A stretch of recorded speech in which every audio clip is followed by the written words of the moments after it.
कभी मायावती के साथ रहे तो कभी अखिलेश के, कभी बीजेपी का दरवाजा खटखटाया तो कभी अपनी पार्टी बनाकर अकेले चुनाव में लड़ने का प्रयास किया, लेकिन सफलता कहीं नहीं मिली।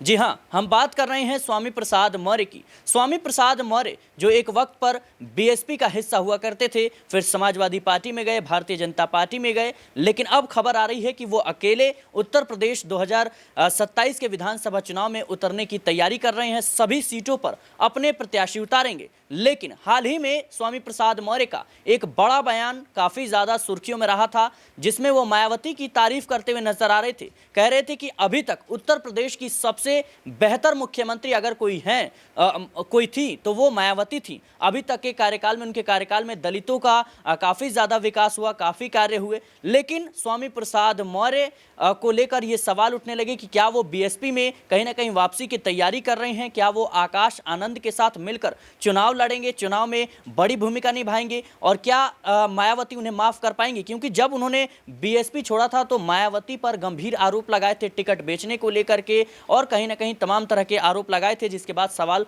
खड़े हुए थे। लेकिन अब स्वामी प्रसाद मौर्य ने एक बड़ा ऐलान कर दिया। उन्होंने कहा कि अपनी जनता पार्टी है वो अकेले अपने दम पर चुनाव लड़ेगी 2027 का। इसके साथ ही कहीं ना कहीं सभी सीटों पर अपने प्रत्याशी स्वामी प्रसाद मौर्य उतारेंगे। लेकिन बड़ा सवाल यह है कि आखिर क्यों ये नौबत आई। क्या मायावती ने उन्हें बीएसपी में एंट्री नहीं दी? क्या अखिलेश यादव ने उनसे हाथ नहीं मिलाया? क्या भारतीय जनता पार्टी ने उन्हें भाव नहीं दिया? दीपक जी मेरे साथ मौजूद है। दीपक जी, इस पूरी खबर को लेकर आपकी क्या राय है? स्वामी प्रसाद मौर्य जो तमाम पार्टियों का दरवाजा खटखटा चुके हैं, लेकिन कहीं भी उनको एक घर नहीं मिला, लेकिन अब वो ऐलान कर रहे हैं कि वो अपनी पार्टी के साथ कहीं ना चुनावी मैदान में उतरने की तैयारी कर रहे हैं। देखिए, राजनीति में संघर्ष तो करना पड़ता है, लेकिन स्वामी प्रसाद मौर्य जिस उम्र के पड़ाव पर हैं वहां पर उनको ये संघर्ष भारी पड़ रहा है। अगर हम देखें तो उन्होंने साफ कहा कि अपनी जनता पार्टी के साथ 2027 के इलेक्शन में 403 विधानसभा सीटों पर वह उतरेंगे।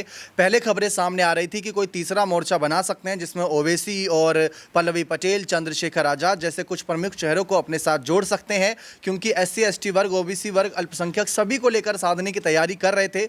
इस बीच उनके द्वारा ये ऐलान करना कि वो यहाँ पर बीजेपी के खिलाफ इस रणनीति के तहत उतरेंगे, और साथ ही साथ उन्होंने कुछ नए मिशन को लेकर भी अपनी बातें रखी हैं, जिसमें उन्होंने भाजपा हटाओ संविधान बचाओ, जो मुद्दा इंडिया ब्लॉक ने लोकसभा चुनाव के वक्त उठाया वो मुद्दा उठाया, और भाजपा हटाओ प्रदेश बचाओ, जो राजस्थान में हाल ही में मुद्दा देख रहे थे, वही मुद्दा स्वामी प्रसाद मौर्य ने यहां पर उठाया। तो स्वामी प्रसाद मौर्य ऐसा नहीं कि इस बार बेवजह सामने आ रहे हैं। पिछली बार तो लगा था कि कुशीनगर सीट से जो लोकसभा चुनाव लड़े थे वहां पर ऐसे ही बस हवा में तीर चलाना चाह रहे थे, चंद्रशेखर का साथ मिल गया, पल्लवी का साथ मिल गया, लेकिन यहां पर पूरी तैयारी के साथ उतर रहे हैं। फिलहाल देखा जाए तो ऐसे जब छोटे दल उतरते हैं तो उनको बड़े दलों की आवश्यकता होती है, क्योंकि मायावती की पार्टी के कई नेता ये मानते हैं कि स्वामी प्रसाद मौर्य जो ये कहते हैं कि हमने मायावती को बनाया, जबकि हकीकत ये है कि बीएसपी एक ऐसी पार्टी है जो कई ऐसे चेहरे उनके साथ जुड़ते हैं जो बिल्कुल उनका नाम नहीं होता, लेकिन जब वो छोड़ते हैं तो इतने नामी चेहरे बन जाते हैं, जबकि छोड़ने का कारण ही यही होता है कि उनको लगता है कि वो चला रहे थे पार्टी। यही कारण रहा कि स्वामी प्रसाद मौर्य आज अपनी जगह तलाश रहे हैं, क्योंकि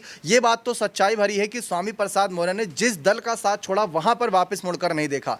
बीएसपी के साथ 2016 तक रहे, फिर उसके बाद उन्होंने साथ छोड़ दिया। 2017 में योगी सरकार में जुड़े, फिर उसके बाद वे 2022 से पहले सपा के साथ जुड़े। सपा के बाद उन्होंने अपनी पार्टी बनाई, उसके सिंबल पर लोकसभा चुनाव लड़ा, फिर हार गए। फिर उसके बाद अब अपनी जनता पार्टी के सिंबल के सहारे उतर रहे हैं। तो यानी ये बात तय है कि स्वामी प्रसाद मौर्य हार तो नहीं मानेंगे, लेकिन उन्हें पता है, जैसे OP राजभर की बात करें या पल्लवी पटेल या अनुप्रिया पटेल की बात करें, तो ये इनकी पार्टियां ज़्यादा बड़ी पार्टी नहीं है, क्षेत्रीय पार्टियों के तौर पर छोटे स्तर पर जानी जाती है, लेकिन इनको समय समय पर गठबंधन की आवश्यकता पड़ती है। जैसे पल्लवी ने अखिलेश का साथ लिया, अनुप्रिया योगी जी का साथ लेती है, OP राजभर कभी अखिलेश तो कभी योगी जी के साथ नजर आते हैं। वैसे स्वामी प्रसाद मौर्य अगर मायावती यानी एक राष्ट्रीय पार्टी के साथ जुड़ते हैं तो फर्क पड़ेगा। लेकिन अब एक और बात आती है कि उनके बेटा बेटी की तरफ भी अगर हम नजर दौड़ाएं तो उनका बेटा कांग्रेस में है और बेटी बीजेपी में है। अब आप खुद देख सकते हैं कि जब उनके परिवार वाले ही साथ नहीं दे रहे तो बाकी और राजनीतिक दल उनका क्या साथ देंगे। बिल्कुल दर्शकों, दीपक जी ने बहुत ही बड़ी बात कही कि अगर उनके परिवार वाले ही उनके साथ नहीं है तो फिर जनता क्या उनका साथ देगी। क्योंकि लंबे समय से स्वामी प्रसाद मौर्य राजनीति में संघर्ष कर रहे हैं। बीएसपी पार्टी में जब थे तो उनको बड़ी जिम्मेदारी मिली थी, कामयाबी भी मिली, लेकिन कहीं ना कहीं जब से वो समाजवादी पार्टी में गए, भारतीय जनता पार्टी में गए, उनका कहीं भी कह सकते हैं कि उनकी दाल नहीं गली। लेकिन अब उन्होंने अपनी पार्टी बनाई है जिसके तहत वो चुनाव लड़ने की तैयारी कर रहे हैं। बड़ा सवाल ये है कि क्या 2027 के विधानसभा चुनाव में उनको कामयाबी मिलेगी या फिर नहीं, क्योंकि खबर ये भी थी कि वो बीएसपी से गठबंधन की तैयारी कर रहे हैं और अचानक से उन्हें क्यों ये ऐलान करना पड़ा कि मैं अकेले चुनावी मैदान में उतरूंगा। क्या मायावती ने उन्हें माफ़ नहीं किया? क्या मायावती ने उन्हें बीएसपी में वापस नहीं लिया? ये सबसे बड़ा सवाल है। फिलहाल के लिए इस रिपोर्ट में इतना ही। देश और दुनिया की तमाम खबरों के लिए बने रहने नेक्स्ट 9 न्यूज़ के साथ।